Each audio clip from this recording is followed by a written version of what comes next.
Welcome back to the StarCraft 2 World Championship Series, Europe Premier League. We are in the round of 16 on day 2 of 4. It's Group B action tonight.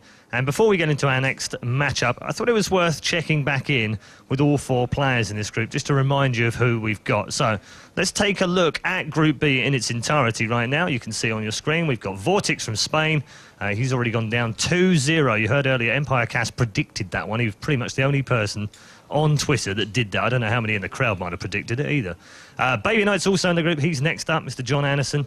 He's having a bit of a mixed season, frankly. He's had a fantastic round of 32 wins against Grubby and Stefano, but his dream hack wasn't perhaps as good as he would have liked it to have been.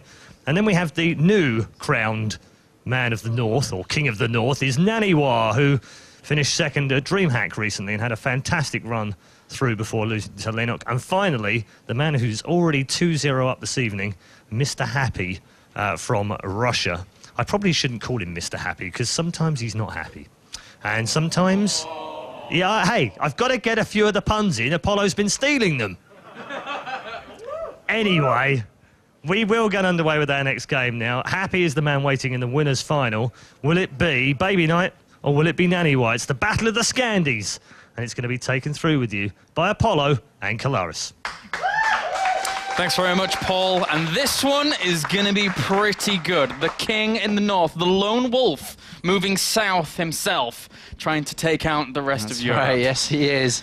Never heard Scandies before. It's not a word I've heard before to describe two Scandinavians. We're both English, listening to an English person. Yeah, so, Paul, you have to teach us something of your masterful.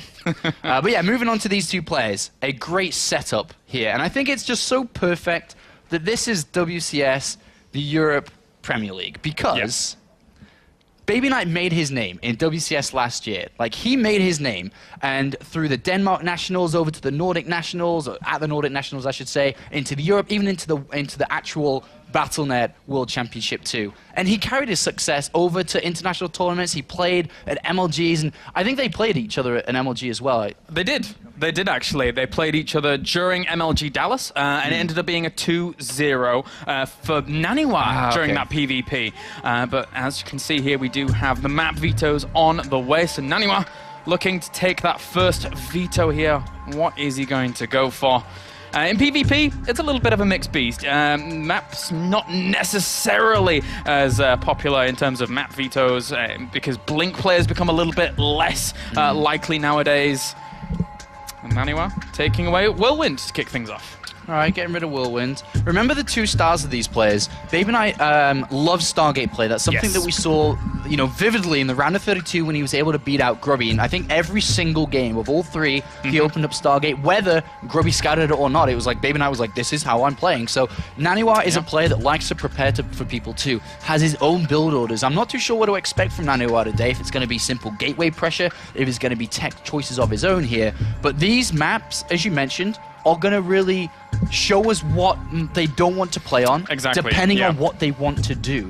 And with Newkirk Precinct being removed by Baby Knight, it's like, well, I don't want you to be going for some kind of crazy Oracle positioning or something like that. It can work quite nicely on that map. Daybreak being vetoed for Naniwa, and then Neo Planet S disappearing there for Baby Knight. So Star Station, Belshir, Vestige, and Akalon are the three maps that we're going to be playing on. Seeing these maps quite a lot, actually. Yeah, in Akalon and the Belshir, rotations of Vestige things. Doing well. All right, there's the handshake on screen, and these two players are going to face off here in the best of 3 of our second game of the day. Remember, the winner moves on to play against Happy. Very excited for this run here. I mean, we could talk a little bit about Baby Knight since he's the one on screen. His run in the round of 32 is remarkable. Yes. It really, really was. During that, he took out 2 arguable legends here in the European scene in the form of Stefano and Grubby. Now, he comes into the round of 16, facing off against another legend of the European scene here in terms of results, in terms of performances, arguably the strongest foreigner. If Baby Knight was to able to beat these 3 players, you know, looking at Grubby, Stefano, and then into Naniwa, who would argue that Baby Knight shouldn't win the entire tournament? Like, who would actually say, no, I don't think he deserves it? No. Like, if he got to the finals and won it, that's like a remarkable, incredible run from Baby Knight. Taking those two players out at round 32, and then moving on to Naniwa here, that is a huge testament to his skill if he's able to take out these 3 in a row. Never mind just like randomly across the tournament. In a row, guys. And if you look at Baby Knight, exactly 1 year ago, who was he? Not that big. But nowadays, because of WCS last year, he created his name. We mentioned he took it abroad and created his popularity elsewhere too. Today, though, he has the chance to prove that he is one of the best Protoss players in Europe, if not in a larger scale too. Being able to take down Grubby, Stefano, and then Naniwa, that is absolutely incredible. I cannot describe how big that is for Baby Knight. On the other hand, though, Naniwa, if you look at Naniwa, this group feels like it's Naniwa against the world. Yes. Because everyone wants to beat this guy, because Naniwa was second place at DreamHack. He's always been one of the best non-Korean players in the scene. But Baby Knight, if he was to stifle that... Yeah, you're right. Anybody who can take a series off Naniwa here has that kind of that tag on their pelt here. And with that, it gives you a lot of credibility here, moving on into the further rounds. So Baby Knight's going to go up against that, but Naniwa, you cannot count him out ever. His builds are his own, his play style is his own. Every single aspect that he can use in terms of those plays, so strong, and Baby Knight's going to have a hard time ahead of him. Yeah, and, joining the Navi recently as well, Baby Knight, as you can see in his nice big yellow jacket. Looks very warm and comfortable, actually. Actually, one thing I noticed there, look at Baby Knight's mouse, is he doesn't have that bungee thing we talked about yesterday with the Koreans and the non-Koreans. He's actually just got it plugged in. Baby Knight, where's your bungee? Don't know if you can hear him or not. I guess not. He's concentrating. He's going into a custom game for a second whilst this is getting back. Big day for Baby Knight. It is. He didn't land in this position today in such an easy way. He fought to be here, and now he's got the chance to prove who he really is. Naniwa has stepped aside, which is why we're just waiting for him to come back in a Naniwa style here before we get into this best of 3. As he is about to make his return now, so we can see. And Naniwa versus Baby Knight will start. Yep, so that is going to be pretty cool. I'm looking forward to this PvP here as our second game of the night in Group B. And any of these players actually advancing forward knows their opponent. He does have a mouse bungee. Look. Oh, he does at the back. God damn it, it was hidden. He does have one. It was hidden away, and both of the players do, actually. Yep. As this war of the Protoss will start momentarily. Don't know which way I'd swing it, though. I mean, looking at, I think everybody's predictions in the round of 32, they were like, Baby Knight, yeah, about that. Sorry, buddy. Yeah. Grubby and Stefano. Kind of tough. But coming into predictions today, it's one of the...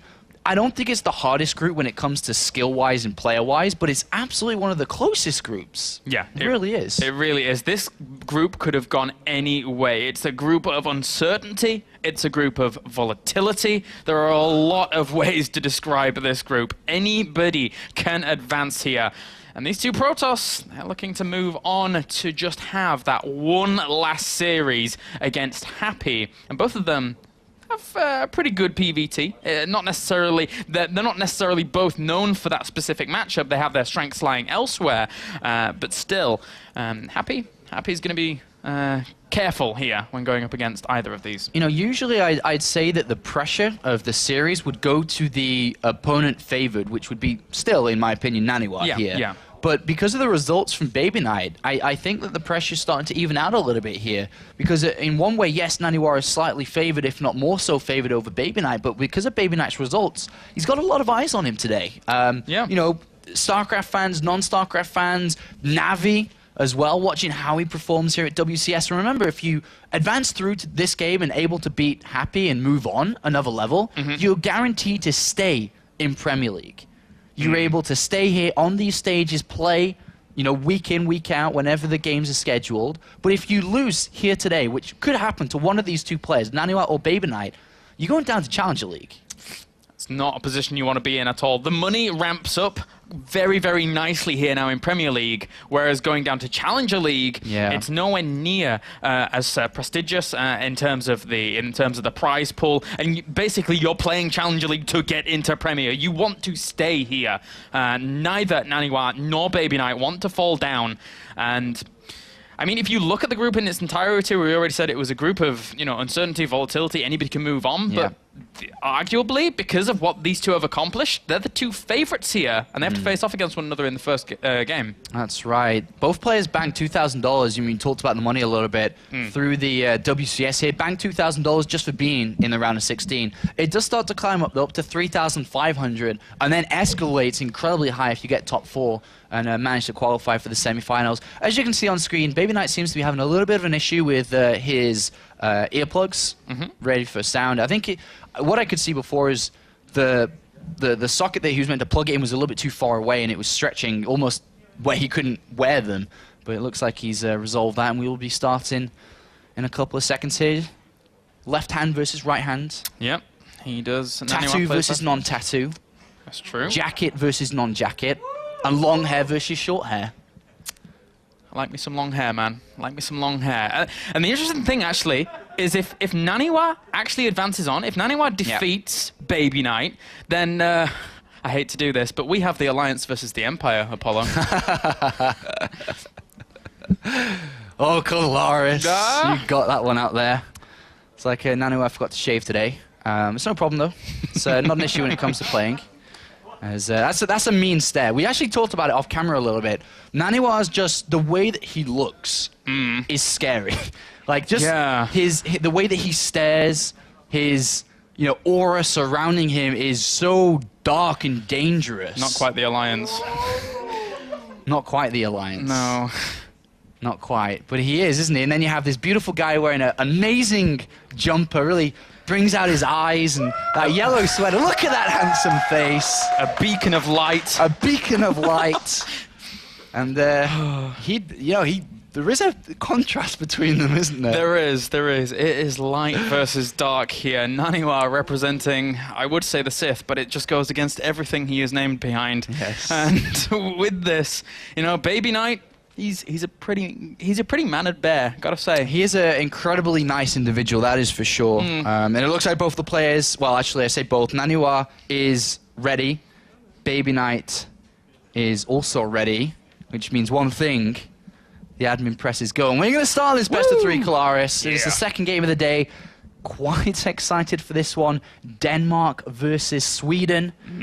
A big rivalry there within Scandinavia. All those countries like to fight it out. With whatever game it is. If it's StarCraft, ice hockey. That's true. Whatever ice games they play. I lived in Finland for a long time. I know all about this. All right, so let's jump straight on into game number 1. Belshir Vestige will be our map here between Na'Vi and the Alliance in the form of Naniwa versus Baby Knight.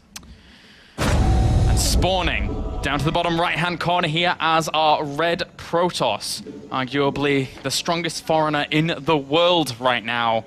Give it up for Alliance Naniwa. Second recently at DreamHack Open Stockholm, only falling to Lenok in the very final. He's looking to move on forwards here for his name, for the prestige that he carries with that name. And spawning up to the top left as our blue Protoss, making rather splash himself. He goes by the name of Na'Vi Baby Knight. First in WCS Denmark.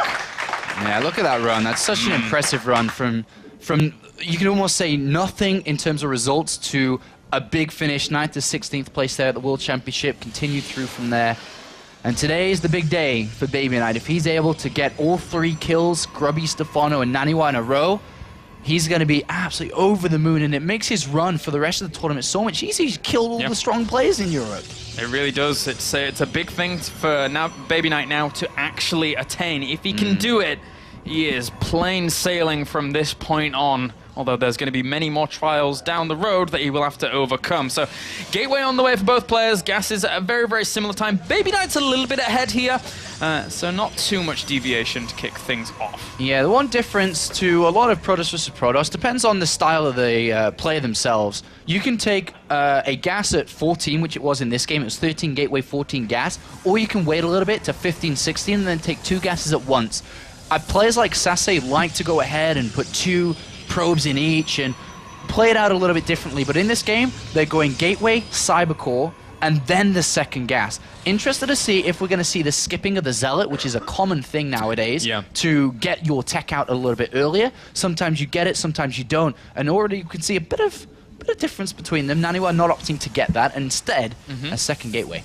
So you can go up to those 3 Stalkers pretty darn quickly here. Baby Knight playing arguably a little more defensively, getting that Zealot out early on. I wouldn't be surprised if he followed it up with a Sentry and then into Stargate from that point on. It's a build that he was favoring quite heavily during the previous round against Mr. Grubby, and we'll see in just a sec. Yeah, and there's the Sentry, as you say. So, depending on how he wants to play this out, if it's going to be a Mothership Core or Tech next, that's the 2 choices Baby Knight has to make as his gas starts to climb up. Naniwa, though, with 2 gateways, is going to hide what he's doing for the majority of this game. 2 gateway builds are quite maskful, I think, because you don't show what you're doing. You can either throw down tech immediately behind this or move on forward. And we talked about player tendencies a little bit earlier. Throughout the round of 32 against Grubby, every single game Stargate. Yeah. Not this time. No, he's going for that very, very quick Twilight Council here, as is Naniwa, but this is out of the ordinary for Baby Knight right now. In Wings of Liberty, he was the blink guy. He was the guy that every single PvP, he was like blink, blink, blink, blink, blink, but